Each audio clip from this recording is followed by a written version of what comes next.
మీ business ఏదైనా మీ ఊర్లో promotion చేయాలంటే అది సుమన్ టీవీతోనే సాధ్యం. ఇప్పుడే సంప్రదించండి.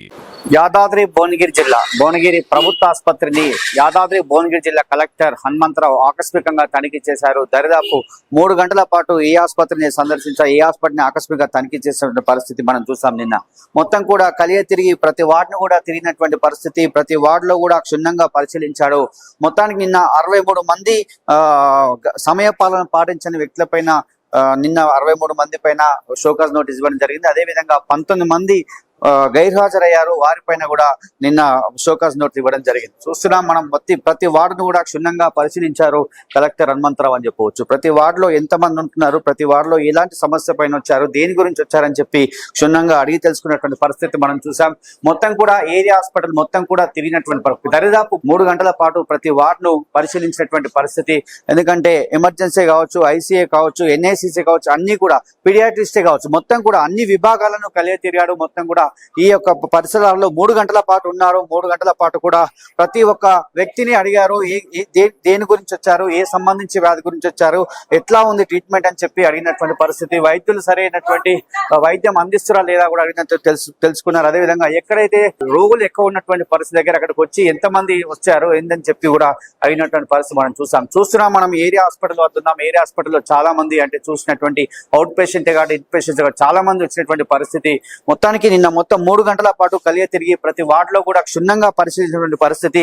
సమయపాల పాటించేటువంటి 63 మంది పైన షోకాజ్ నోటీస్ ఇచ్చారు. అదేవిధంగా 19 మంది గైర్హాజరయ్యే వాటిపైన షోకాజ్ నోటీస్ ఇవ్వడం జరిగింది. మొత్తం చూస్తున్నాం, ప్రతి విభాగాన్ని పరిశీలించారు, ప్రతి విభాగాన్ని తిరిగారు. 3 గంటల పాటు దరిదాపు 3 గంటల పాటు క్షుణ్ణంగా పరిశీలించారు. అదేవిధంగా కాంట్రాక్టులపై కూడా చర్య తీసుకున్న పరిస్థితి. ఎందుకంటే శానిటేషన్ సిబ్బంది సరిగా లేదు, మొత్తం కూడా పరిసరాలు అనేవి సరిగా లేనటువంటి పరిస్థితి.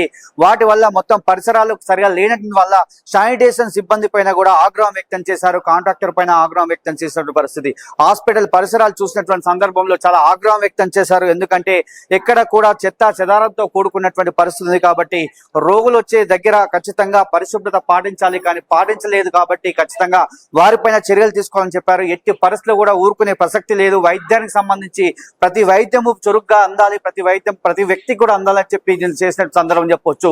చూసినాం, ప్రతి డాక్టర్ ను కూడా ప్రతి డాక్టర్ దగ్గర ఉన్నటువంటి పేషెంట్ సంబంధించి వారిని కూడా అడగడం జరిగింది. అదేవిధంగా వారి బంధువులను కూడా పిలిచి అడగడం జరిగింది. 3 గంటల పాటు క్షుణ్ణంగా ప్రతి వ్యక్తిని కూడా పరిశీలించారు. ఎన్ఏసిసి కావచ్చు, ఐసీఏ కావచ్చు, ఎన్ఏసిసి కావచ్చు, చాలా సెంటర్స్ కూడా తిరిగినటువంటి పరిస్థితి. ఎమర్జెన్సీ వార్డ్ లో కూడా తిరిగాడు. మరి మొత్తానికి భువనగిరి ఏరియా హాస్పిటల్ సంబంధించి మొత్తం కూడా కలియ తిరిగినటువంటి పరిస్థితుల్లో ఎక్కడెక్కడైతే జనాలు ఉన్నారో ఆ జనాలకు సంబంధించి ఏ ట్రీట్మెంట్స్ నడుస్తున్నాయి, ఎక్కడెక్కడ ఏం జరుగుతుంది, ఎమర్జెన్సీలో ఎంతమంది వచ్చారు, ఎలాంటి ట్రీట్మెంట్ జరుగుతుందని చెప్పి అడిగినటువంటి సందర్భం అయితే చూసాం. అదేవిధంగా 3 గంటల పాటు మొత్తం 3 గంటల పాటు ప్రతి వార్డును పరిశీలించారు, ప్రతి వార్డును కలియ తిరిగారు. ప్రతి వార్డులో కూడా ఎంతమంది సిబ్బంది ఉన్నారు, ఎంతమంది పనిచేస్తున్నారు, ఎంతమంది రోగులు ఉన్నటువంటి పరిస్థితి, మరి ఎవరెవరు ఎట్లా ఎమర్జెన్సీ కింద ఎవరెవరు వస్తున్నారు, వాటికి ఎమర్జెన్సీ కింద వారికి ట్రీట్మెంట్ సరిగా అందుతుందా లేదా అని కూడా పరిశీలించిన పరిస్థితి మనం నిన్న చూసాం. ఎందుకంటే ఎమర్జెన్సీ శస్త్రచికిత్సలు ఏ విధంగా జరుగుతున్నాయి, ఆ శస్త్రచికిత్స సంబంధించి ఎలాంటి ట్రీట్మెంట్ అందింది వారికి అని చెప్పి కూడా క్షుణ్ణంగా పరిశీలించిన పరిస్థితి మనం చూసాం. మొత్తానికి హాస్పిటల్ మొత్తం కూడా కలియ తిరిగి 3 గంటల పాటు ఇలాంటి వార్డ్స్ అన్ని కూడా తిరిగినటువంటి పరిస్థితి మనం చూసాం. నిన్న మొత్తం కూడా ఇలాంటి వార్డ్స్ అన్ని తిరిగి ఎక్కడెక్కడ ఎలాంటి శస్త్రచికిత్సలు జరిగాయి, మొత్తం ఎంతమందికి ట్రీట్మెంట్ జరిగిందని చెప్పి చూసినటువంటి సందర్భము. పేదవాడు ఈ ప్రభుత్వ ఆసుపత్రికి వస్తారు కాబట్టి ఈ ఆసుపత్రికి సంబంధించి ఎంతమంది అంటే అలాగే వారికి ఎలాంటి ఆహారం అందుతుంది, ఆహారంలో నాణ్యత లేనటువంటి పరిస్థితి ఉండేట్లు మాత్రం ఊరుకునే ప్రసక్తి లేదు. కాంట్రాక్టర్ పై చర్యలు తీసుకుంటామని కూడా చెప్పినటువంటి పరిస్థితి. మొత్తం కూడా వార్డులన్నీ శుభ్రంగా ఉండాలని చెప్పినటువంటి పరిస్థితి. ఎందుకంటే ఎక్కడ కూడా ఎలాంటి సంఘటన జరగకుండా, ఎందుకంటే రోగులకు సంబంధించి ట్రీట్మెంట్ పకడ్బందీగా అందాలి, వారికి ప్రభుత్వ ఆసుపత్రికి వచ్చే వారికి పకడ్బందీగా ట్రీట్మెంట్ అందియాలని చెప్పినటువంటి సందర్భం చెప్పవచ్చు. మొత్తానికి 3 గంటల పాటు కలెక్టర్ ఆకస్మికంగా మొత్తం వార్డులన్నీ తిరిగినటువంటి పరిస్థితి మనం చూసాం. 3 గంటల పాటు కూడా నిన్న మొత్తం ఇక్కడే ఉండి ప్రతి వార్డులో ఎంతమంది ఉన్నారు, వార్డుకు సంబంధించి ఏ ట్రీట్మెంట్లు అందుతున్నాయని చెప్పి కూడా చేసినటువంటి సందర్భం చెప్పవచ్చు. మొత్తానికి అంటే ఎక్కడ ఎలాంటి ఎమర్జెన్సీ ఉంది, ఎమర్జెన్సీకి సంబంధించి ఎలాంటి ట్రీట్మెంట్స్ అందుతున్నాయి, ఎమర్జెన్సీ ఏవేవి ఎక్కువ జనాలు దేనికోసం వస్తారు, రోగులు దేనికోసం వస్తారని కూడా పరిస్థితి అని చెప్పవచ్చు. మొత్తానికి ఈ 3 గంటల సమయంలో మాత్రము ఎంతమంది గైర్హాజరయ్యారు, అదేవిధంగా ఎంతమంది సమయపాలన పాటిస్తారని చెప్పి మొత్తము 82 మందికి షోకాజ్ నోటీస్ ఇచ్చారు. 82 మంది అంటే తెలంగాణ రాష్ట్రంలోనే ఒక రికార్డ్ అని చెప్పవచ్చు. ఎందుకంటే వైద్యానికి సంబంధించి వైద్యం అందాలని, ప్రతి పేదవాడికి వైద్యం అందించాలని లక్ష్యంతో కలెక్టర్ పనిచేస్తున్నారు. అదేవిధంగా గ్రామీణ పిహెచ్సి సెంటర్లు తిరుగుతున్నారు. ఈ మొత్తానికి జిల్లా ఆసుపత్రి కాబట్టి జిల్లా ఆసుపత్రికి వేలాది మంది వస్తుంటారు, వివిధ మండలాల నుంచి వస్తారు కాబట్టి సరైనటువంటి వైద్యం అందాలనే లక్ష్యంతో పనిచేస్తున్నాం కాబట్టి సరైనటువంటి వైద్యం అందించాలి. కానీ ఇట్లా నిర్లక్ష్యం వేస్తే మాత్రం ఎట్టి పరిస్థితుల్లో ఊరుకునే ప్రసక్తి లేదని చెప్పాడు.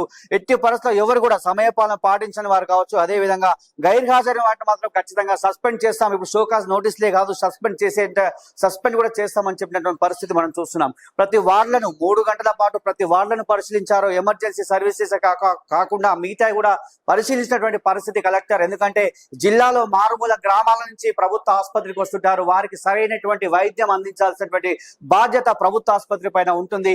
ఇలా ఎక్కడ కూడా నీట్ గా ఉండాల్సినటువంటి పరిస్థితి అని చెప్పారు. ఎందుకంటే ఎక్కడ కూడా నీట్ గా లేనట్లయితే వైద్యులు ఖచ్చితంగా నీట్ గా ఉంచాల్సినటువంటి బాధ్యత ఉంది. కాంట్రాక్టర్ పైన చర్యలు తీసుకుంటాము, ఖచ్చితంగా పరిశుభ్రత ఉండాలని చెప్తున్నారు. ఈ వార్డులకు సంబంధించి ప్రతి వార్డును క్షుణ్ణంగా పరిశీలించినటువంటి పరిస్థితి మనం నిన్న చూసాం. మొత్తానికి 3 గంటల వ్యవధిలో చాలా పరిశీలించారు. మొత్తానికి ప్రభుత్వ ఆసుపత్రికి సంబంధించి ఎన్నో కార్యక్రమాలు ఉన్నాయి. ఆ ప్రభుత్వ ఆసుపత్రికి సంబంధించి ఎన్నో ట్రీట్మెంట్స్ పొందాలి, ఎన్నో ట్రీట్మెంట్స్ ఐసీయూ కావచ్చు, ఎన్ఐసిసి కావచ్చు, చాలా ఉంటాయి కాబట్టి వాటిని ప్రతిదీ కూడా క్షుణ్ణంగా పరిశీలించినటువంటి పరిస్థితి. ఎమర్జెన్సీ సర్వీస్ లో ఎక్కువగా ఎలాంటి రోగులు వస్తున్నారు, ఏ సర్వీస్ కు ఎక్కువ వస్తున్నారని చెప్పి అవి కూడా తెలుసుకున్నటువంటి పరిస్థితి. అదే విధంగా గర్భిణీలకు సంబంధించి ట్రీట్మెంట్ వారికి ఎలా అందుతుంది, అదే విధంగా గర్భిణీలకు సంబంధించి ఏ విధంగా వాళ్ళు ట్రీట్మెంట్ పొందుతారని చెప్పి కూడా చూసినటువంటి పరిస్థితి మనం చూసాం. అదే విధంగా ప్రతి వార్డులో కూడా ఎక్కడ కూడా పరిశుభ్రత పాటించాలి కాబట్టి ఎక్కడ కూడా అపరిశుభ్రంగా ఉన్నట్లయితే శానిటేషన్ సిబ్బంది పైన ఆగ్రహం వ్యక్తం చేసినటువంటి పరిస్థితి. ఎందుకంటే శానిటేషన్ సిబ్బంది సరిగా పనిచేయాలని చెప్పారు. అదే విధంగా రోగులకు నాణ్యమైనటువంటి ఆహారం అందించాలి, ఎక్కడ కూడా కాంప్రమైజ్ అయ్యే ప్రసక్తి లేదు. ఆహారం కూడా నాణ్యత లేనట్లయితే వారిని కూడా కాంట్రాక్టర్ పైన కూడా ఆగ్రహం వ్యక్తం చేసే పరిస్థితి. మొత్తానికైతే ప్రభుత్వ ఆసుపత్రికి సంబంధించి 3 గంటల పాటు ఇక్కడ తిరిగి ప్రభుత్వ ఆసుపత్రిలో ఉన్నటువంటి ప్రతి పేదవాడికి ఇక్కడికి వచ్చినటువంటి వారికి న్యాయం జరగాలి కాబట్టి, ప్రతి రోగికి న్యాయం చేయాలి కాబట్టి సిబ్బంది పకడ్బందీగా పనిచేయాలి. ఎవ్వరూ కూడా నిర్లక్ష్యం వహించవద్దు, సమయపాలన పాటించాలి. ఎందుకంటే డాక్టర్లు కానీ అదేవిధంగా నర్సులు కానీ ఇక్కడ ఉన్నటువంటి సిబ్బంది కానీ ఖచ్చితంగా సమయపాలన పాటించాలని చెప్పారు. ల్యాబ్లకు సంబంధించి ఎక్కడ కూడా ఎలాంటి ల్యాబ్లు కూడా ప్రతిదీ కూడా ఎంబడే వాళ్ళకి అందించాలని చెప్పారు. టెస్ట్లకు సంబంధించి మొత్తానికి ఇక్కడ ఉన్నటువంటి పరిస్థితి మొత్తం గమనించారు. 3 గంటల పాటు రాష్ట్ర చరిత్రలోనే 83 మందికి షోకాజ్ నోట్ ఇవ్వడం అయితే పెద్ద చరిత్రగా మారింది, చర్చగా మారిందని చెప్పవచ్చు. ఏది ఏమైనప్పటికీ ఎక్కడ కూడా ప్రతి రోగిని ఇబ్బంది పెట్టినట్లయితే సహించేది లేదు. నిర్లక్ష్యంగా ఎవరు కూడా వైద్యం చేయొద్దు, ఖచ్చితంగా పకడ్బందీగా వైద్యం అందించాలి, రోగులకు పటిష్టమైనటువంటి వైద్యం అందించాలని చెప్పి కలెక్టర్ అయితే చెప్పినటువంటి పరిస్థితి అని చెప్పవచ్చు. ఇది కెమెరా అరుణ్తో శరత్, ఏరియా హాస్పిటల్, భువనగిరి.